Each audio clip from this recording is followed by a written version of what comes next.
আইছোঁ প্ৰিয় বন্ধু বান্ধৱীসকল, কৃষ্ণকান্ত হেণ্ডিক্সেট অপেন ইউনিভাৰ্চিটিৰ ফালৰ পৰা 2024 চনৰ নতুন নামভৰ্তি প্ৰক্ৰিয়া ইতিমধ্যে ষ্টাৰ্ট হৈছে।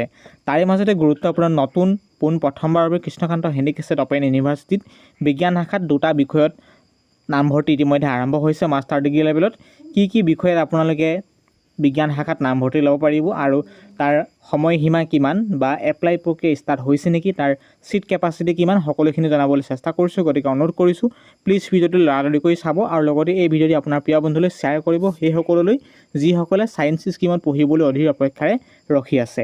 এতিয়া চাওঁ হওক বিতং তথ্য। আমি নিশ্চয় এডমিশ্যন পপআপ এটা সন্মুখত ওলাই আছে, তাতে আমি ক্লিক কৰিছোঁ।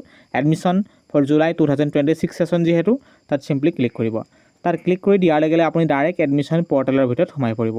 ইয়াত নিশ্চয় দেখিছে ৰিডাইৰেক্টিং হৈছে সেই পৰ্টেলত, য'ত আপুনি এডমিশ্যন কৰিব লাগিব। ইতিমধ্যে পোনপটীয়াকৈ আমি আহিছোঁ কৃষ্ণকান্ত হেণ্ডিক্সেট অপেন ইউনিভাৰ্চিটি। ইয়াত নিশ্চয় দেখিছে online admission.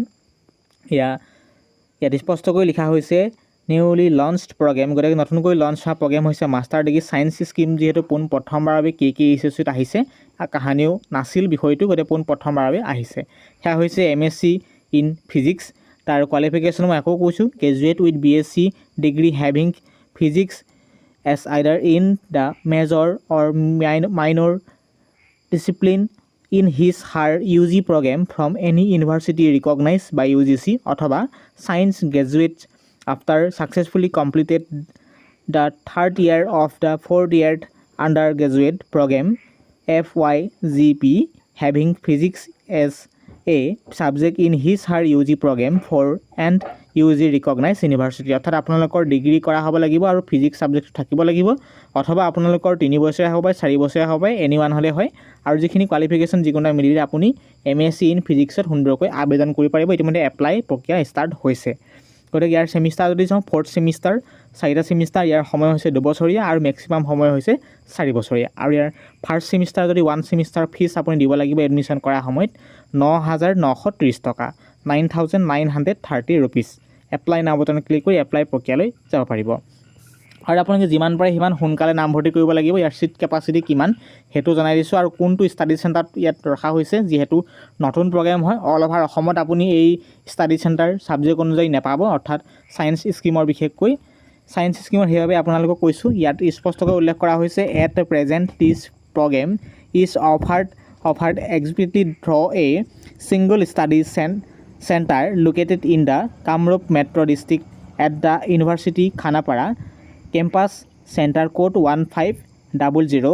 More study center will be allotted shortly. ইয়াত নিশ্চয় দেখাই দিছে। গতিকে টোটেল চিট হৈছে অনলি 100। ইয়াত লিখিছে total seat capacity 100 on first come first serve basis. গতিকে এইটো প্ৰথমবাৰৰ বাবে আহিছে আৰু প্ৰথম আপুনি 100টা চিট আপোনাৰ বাবে স্পেচিয়েলি আহিছে। আৰু তাৰ বাবে চিট লিমিট ইমানেই হয় আৰু তাৰ বাবে কোনো সম্ভাৱনা বাঢ়ি যোৱাৰ চান্স কম আছে।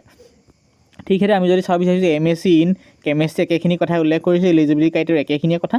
আৰু ইয়াতে লিখা হৈছে অনলি বিশেষকৈ খানাপাৰা অৰ্থাৎ কামৰূপ মেট্ৰ' ডিষ্ট্ৰিক্টতে আহিছে। ইয়াৰ 1500তে আপুনি এই ছাবজেক্ট দুটা পাব, MSc ইন কেমেষ্ট্ৰি আৰু MSc ইন ফিজিক্স। গতিকে প্ৰথমবাৰৰ কৃষ্ণকান্ত হেণ্ডিক্সেট অপেন ইউনিভাৰ্চিটি এই বিষয়টো লঞ্চ কৰা হৈছে। গতিকে এপ্লাই নাও বটনত ক্লিক কৰি সুন্দৰকৈ আবেদন কৰিব পাৰিব। ঠিক সেইদৰে BSc ইন মেথামেটিক্সতো সেইখিনি কথা কোৱা হৈছে। ইয়াৰ এলিজিবিলিটি ক্ৰাইটেৰিয়া নিশ্চয় জানে, 10+2 or equivalent with mathematics as one of the subject আপোনাৰ থাকিব লাগিব। আৰু ইয়াৰ ডিগ্ৰী লেভেল যিহেতু আণ্ডাৰ গ্ৰেজুৱেট প্ৰগ্ৰেম হয়, ইয়াৰ 8টা ছেমিষ্টাৰ, ইয়াৰ আপোনাৰ 4 বছৰীয়া পাঠ্যক্ৰম আৰু ইয়াৰ সময়সীমা হৈছে অভাৰ 8 বছৰ।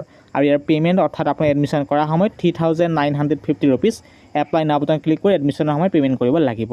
আৰু ইয়াৰ চিট কেপাচিটি সমানেই আছে। ইয়াত KKHS study centre head office 1500, তাতে আপোনালোকৰ চেণ্টাৰ থাকিব। আৰু ইয়াৰ টোটেল চিট কেপাচিটি হৈছে অনলি 100টা চিট। গতিকে লৰালৰি কৰি আপুনি আবেদন কৰক, এতিয়া সময় যদি আপোনাৰ হাতত নাই। আৰু ঠিক সেইদৰে যদি আমি চাব বিচাৰিছোঁ, একেখিনি কথাই আমি ক'লোৱে পোনপটীয়াকৈ। গতিকে এইটো আছিল খুব ইম্পৰ্টেণ্ট ভিডিঅ'।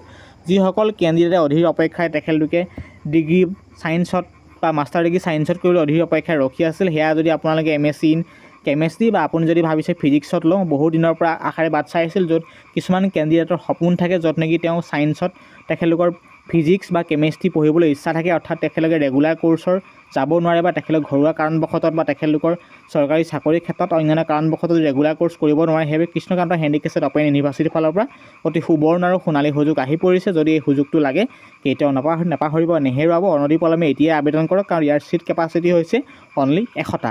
যেতিয়া 100টা সম্ভৱ ক্লিয়াৰ হ'ব তেতিয়া অট'মেটিক এপ্লাই নাও বটন বন্ধ হৈ যাব, এডমিশ্যন অভাৰ বুলি দেখাই দিব পাৰে। গতিকে সেইবাবে যিমান পাৰে সিমান খৰধৰ কৰি 100টা ছিটৰ ভিতৰত আপুনি নিজৰ নামটো অন্তৰ্ভুক্ত কৰিবলৈ চেষ্টা কৰক। এই ভিডিঅ'টো যিমান পাৰে সিমান আপোনাৰ প্ৰিয় বন্ধুলৈ শ্বেয়াৰ কৰিব আৰু লগতে যিমান পাৰে সিমান জনসাধাৰণলৈ শ্বেয়াৰ কৰিব, যাতে ভিডিঅ'টো পাই বহুতো কেণ্ডিডেটে তেখেতলোকে মনৰ ভাৱ, তেখেতলোকে যে পঢ়িবলৈ ইচ্ছা, সেই ইয়াৰ যোগেদি তেখেতে পুনৰবাৰ ছায়েন্স ষ্ট্ৰীমত ফিজিক্স আৰু কেমেষ্ট্ৰি আৰু লগতে বেচেলাৰ ডিগ্ৰী ছায়েন্স মেথমেটিক্সত সুন্দৰকৈ নিজৰ সপোন বাস্তৱায়িত ৰূপায়িত কৰিব পাৰিব। আৰু ভিডিঅ' ডিছক্ৰিপশ্যন লিংকত এডমিশ্যন পৰ্টেলৰ লিংক দি দিয়া হৈছে, তাত ক্লিক কৰি সকলোখিনি ডিটেইলছ নিজে পঢ়ি চাব পাৰিব। আই হোপ ভিডিঅ'টো পৰা উপকৃত হৈছে, নিশ্চয় ভিডিঅ'টো আপোনাৰ প্ৰিয় বন্ধুলৈ শ্বেয়াৰ কৰিব। আকৌ নতুন ভিডিঅ' অহাৰ প্ৰতিশ্ৰুতিৰে আজিৰ ভিডিঅ' ইয়াতে সামৰণি মাৰিছোঁ। ধন্যবাদ।